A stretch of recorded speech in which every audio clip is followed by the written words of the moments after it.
Stáitse buniú aigean cosar bolog agus latrum. A state defined by discrimination in employment, in housing and in rights, maintained by repression and the exclusion of nationalists from the corridors of power. When nationalists took to the streets peacefully demanding their rights, they faced a sectarian police force armed to preserve their state and their way of life at any cost. Murderous suppression of peaceful protests by the British Army. Raging mobs of loyalists assisted by the state who set light to the home of families in Bombay Street, Ardoyne and across the north. An internment without trial. What the state failed to grasp is that the nationalist people are a proud and resilient one, and no more would they be on their knees. Many ordinary but extraordinarily determined, principled and brave men and women refused to be silenced and rose up in defiance. The batons and bullets of the state could kill and maim, but they could not break their spirits. Tonight, this is the story of one of those very ordinary yet extraordinarily courageous people. Saidir, Gníomhaí, Cumrádaí agus Tíorthráthóir. Seo é scéal óglach Bobby Storey.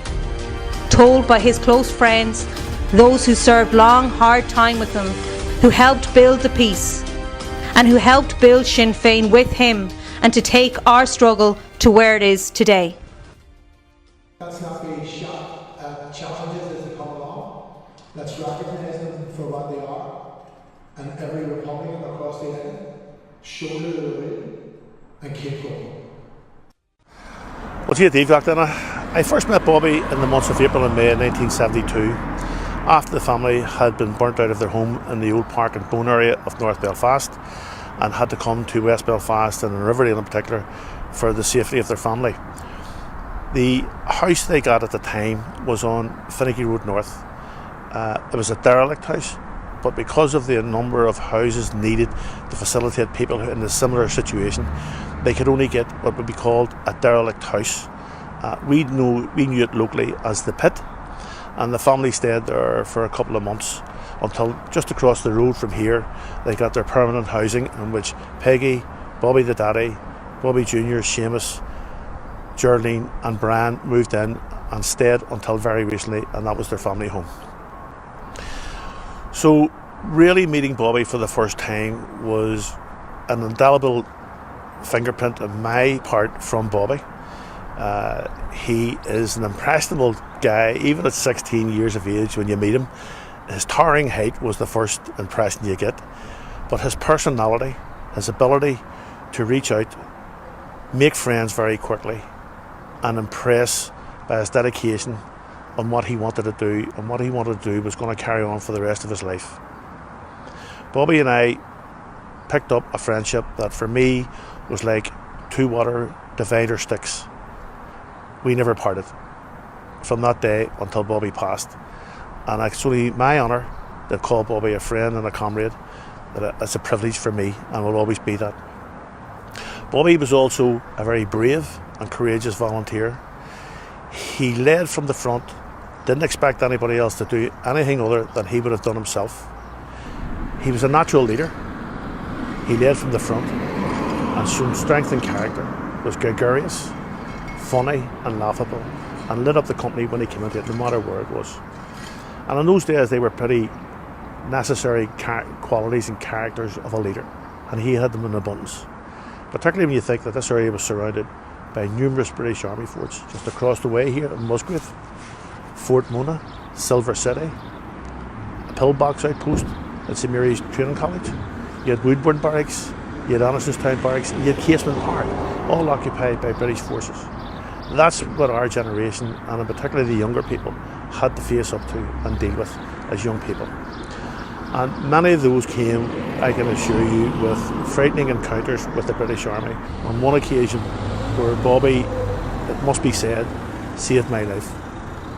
We were not too far from here when Bobby and I were walking down the street, and at that particular time I just didn't want to be stopped by this particular British Army patrol, and it wasn't going to happen, so I had to go a different direction, and Bobby stepped in when he saw the lead on the British Army patrol, a regimental sergeant major, cock his weapon and shout halt at me. And later on that night, when after I meeting Bobby, he told me quite clearly that that particular British soldier unlocked his safety catch and was about to fire at my back, and he saved my life by jumping on that particular British soldier, and the other British soldiers from the other patrol all joined in, and a famous melee broke out at the time that allowed me to go on about my lawful business and not be harassed by the British Army. And again, as I said, later on meeting Bobby that night, which was a bit of a tearful reunion because we both knew how close we came. He'd probably been shot that night by the British Army. April of 1973, he had turned 17 and was eventually interned, and I'm sure to many a sigh of relief from the local British Army garrisons. And that was Bobby. And he joined then his comrades from 1973 until 1975 in Longkesh. After that, there was a ceasefire in 1975 where most internees, prisoners, etc., were released. And that was the first time, probably for most of those guys and most of us in our adult lives, that we were able to enjoy some kind of a social life, but still keep the cause to the front and centre at all times. When I say a social life, Bobby's family had a beautiful holiday home down in Ballyhornan, a great escape outlet for all, and I had the pleasure of being invited down there by Bobby and Peggy, Mummy and Daddy, for a couple of weekends, and it was great relief. Hadn't seen the sea in 7 or 8 years, and there you go, we had some great times, but that was to come to an end, because at the end of 1975, going into the early years of 1970, the early months of 1976, the war was to kick off again, and obviously Bobby, front and centre, straight at it, straight into the struggle again, unyielding, unbending, and taking the struggle to where it counted, to where the British were, wherever that was. When I first met Big Bob, he had been in jail a number of times. He actually spent over 20 years in jail when you count it all up. But I think it was in '82, and I was down at a visit in the H blocks, and it was Paddy Adams who introduced me to him. And I remember his handshake. I remember first of all the size of him. I knew him by reputation, but he had a hand like what we used to call a Monday shuffle. It was a huge, I thought he was a countryman because he near squeezed my hand to bits. And I'm fairly tall, but he stood over me. And because I knew him, I was a wee bit in awe about him, but he said to me, probably making it up, I've heard about you, to try and make me feel better. And then I got to know him after that. I obviously did know him by reputation. For the escape, he was the most obvious person, besides being one of the key planners in it. It was the most obvious thing. He knew it inside out. He had a mind for detail, not just detail in a military operation, which this was, but a mind for detail about meeting somebody, about remembering things about them when he met them again. About we used to accuse him of overthinking things, so he'd even be having a conversation with you and then say something, and then he'd think in the middle of his whatever he was saying next, I might have put that the wrong way, and then he'd explain what he really meant after that. But it was that preciseness in his thoughts. He used to do, he was practically the barrack room lawyer. When people come in and they had their depositions, he was the guy who went through them. He also understood that to be a revolutionary, without necessarily having to say he was a revolutionary, he understood that I understood he was a natural revolutionary. He understood that it wasn't just to be in a military fight, that you were part of the people, you had to be part of that community.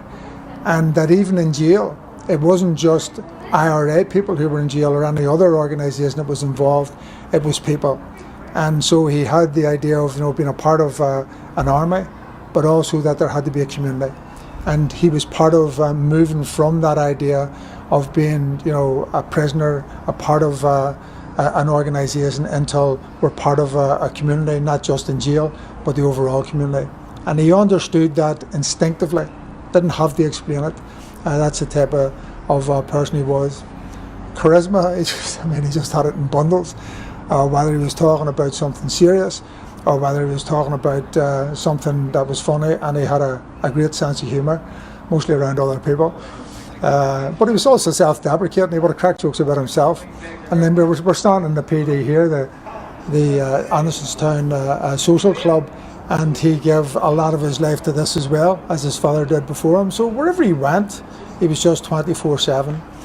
And in terms of dealing with whether it was the enemy, and just to talk about people who seen him as the enemy, you know, they also respected him. They might not like him, they might have actually hated him, but they respected the ability he had. And I've heard that, you know, over the years from people who you'd be very surprised that, you know, even though we're political unionists, till all of that, you know, everybody knew Big Bob. That's what it came down to. And as I say, he had a natural authority. He never had to, what you might say, pull rank. He was there. I saw him bringing people back into the struggle who had left it, from the mere fact that he was telling them there was still a place for them in the struggle, even if they thought that, you know, their military part of it was over and they'd gone off to live in the house, you know, to get a job and, you know, go on with their life. You know, he would convince them that there was another part to play. In a way, what Bobby Sands said, you know, there's a part for everybody in the struggle, no matter how big or how small. He was able, like nobody else, to draw that out of people. His politicisation, I mean, I think like many other of our generation, his politicisation wasn't that he was brought up as a strong Republican and, you know, it was ingrained in him. It was that he saw what was happening around him in the late 60s into the 70s, and of course he was already in the IRA at the beginning of the 70s. And no matter what turmoil he went through, no matter what beatings he went through, and he went through many beatings in the barracks, beatings outside when he was stopped by the Brits, because once they knew that he was an active Republican, they tortured him throughout his teenage years and right through that. None of that could put him off. He took the beatings, some of them very difficult, and even in the escape, when they had him naked, they took all of his clothes off, found him at the river, and trailed him along a gravel path for a considerable period, you know, turned the skin off his back. You know, that night he would be cracking jokes, and was cracking jokes out the door, told other people, and there's other people who went through the same thing, and what he was trying to do was lift their morale. So he was somebody who will not be forgotten. He's still being talked about even now, and you know, people talk about the inspiration of somebody when they die, and Bobby is clearly an inspiration. Now that he's passed on, but let's be very frank about it, he had that inspiration while he was alive. And people often talk about inspiration post somebody living, but when Bobby was alive, he inspired everybody. And of course he was a very loving person, and, you know, sometimes that isn't talked about enough. You know, he had a great amount of love in him. And I mean, to sum him up, somebody said to me actually after he died, was talking about him, and he wasn't necessarily that close to him, but he said to me, he says, you know, it wasn't that people loved Bobby, it was that they were in love with him. So that was the difficulty. Everybody was in love with him. The road not taken. Two roads diverged in a yellow wood, and sorry I could not travel both, and be one traveller, long I stood, and looked down one as far as I could, to where it bent in the undergrowth. Then took the other, as just as far, and having perhaps a better claim, because it was grassy and wanted wear, though as for the passing there, had worn them really just about the same. And both that morning equally lay, in leaves no step had trodden black. Oh, I kept the first for another day, yet knowing how way leads on to way, I doubted if I should ever come back.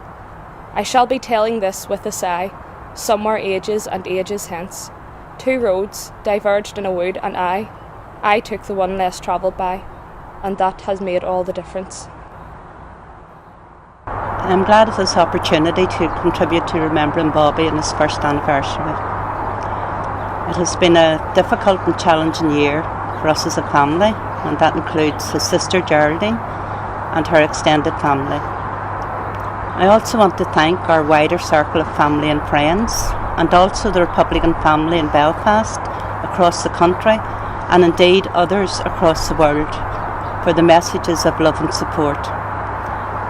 In addition, I have to mention the kindness shown to us from certain people, far too many to mention here, from when Bobby passed, and who continue to support us to this day.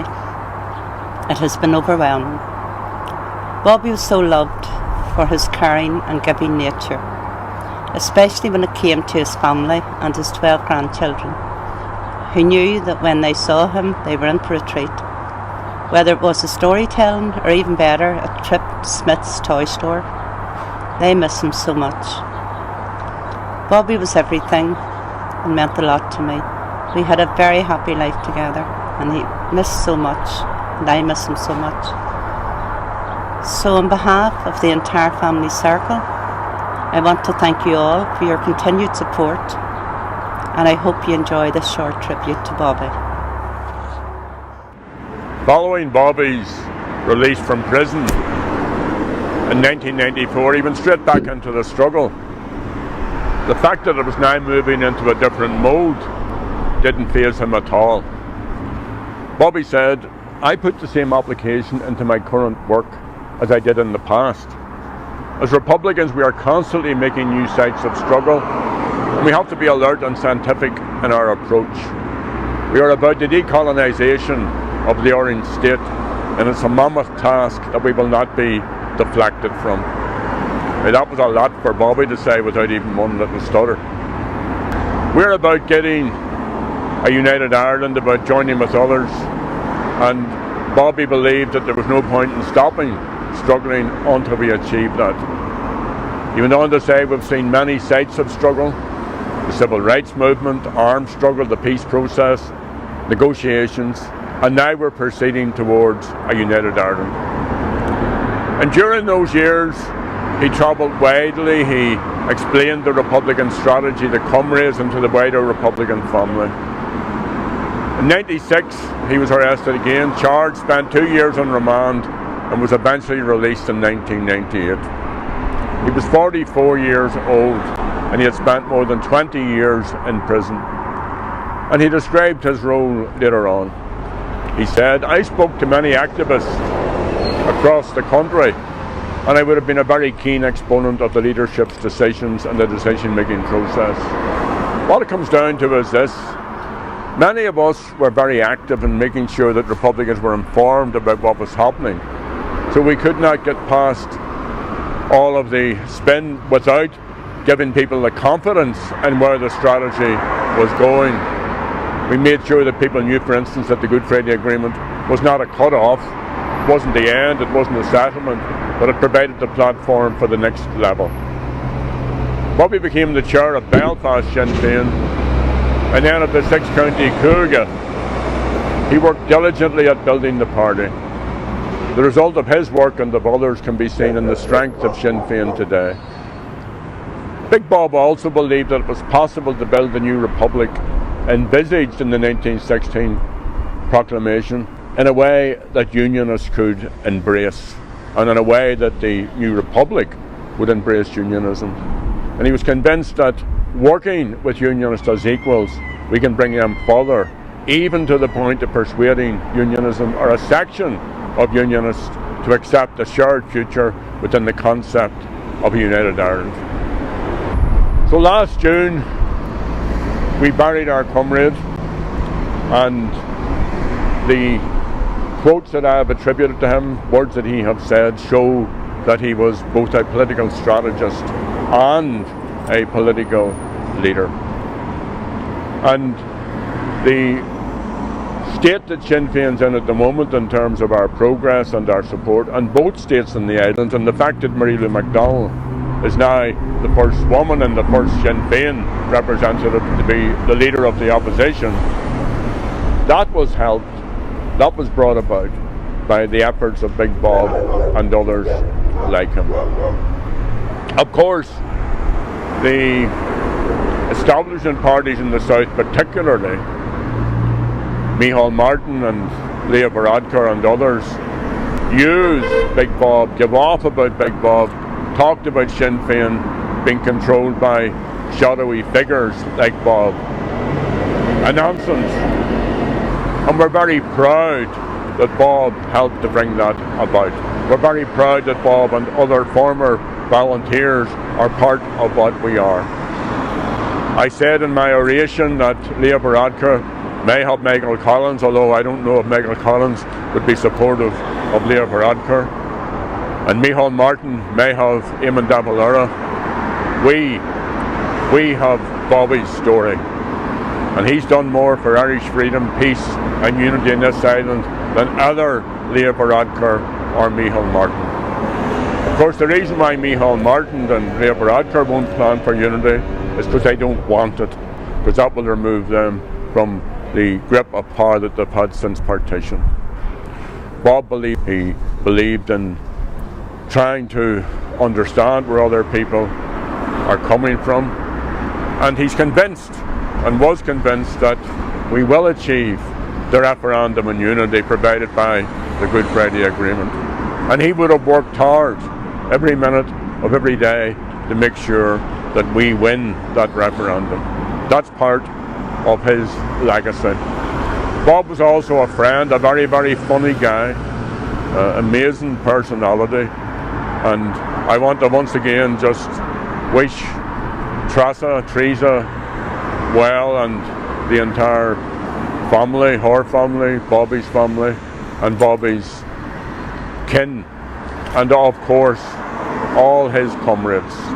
So many of us were affected by his death. So what do we do about it? Of course we remember him, but we also set ourselves the task of fulfilling Big Bob's vision for the future. I want to thank everyone who tuned in today to watch this tribute and commemorate the life of our friend Bobby Storey. Today we look back at a life in activism and struggle, and we send our solidarity to Bobby's family. Bobby is an inspiration to Republicans here in Belfast, but also across Ireland and the world. He's with us every day as we continue on our journey to a new and united Ireland. Bobby, like all of us, wanted a better future for everyone on this island. As we shape that future, we remember Bobby's story, and we continue to be inspired by his legacy and the foundations laid by him and others. Bobby would want us to win, to achieve our goals. That's what we must do.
Show me fire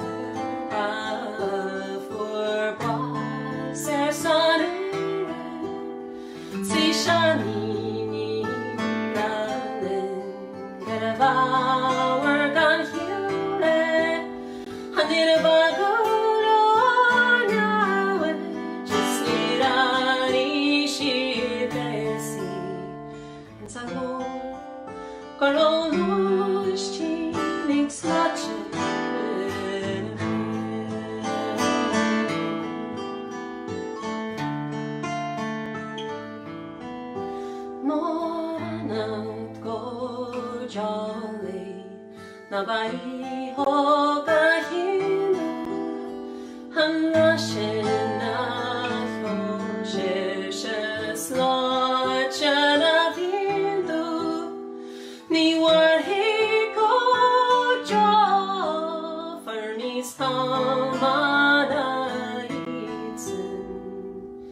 In Sagor, Corona.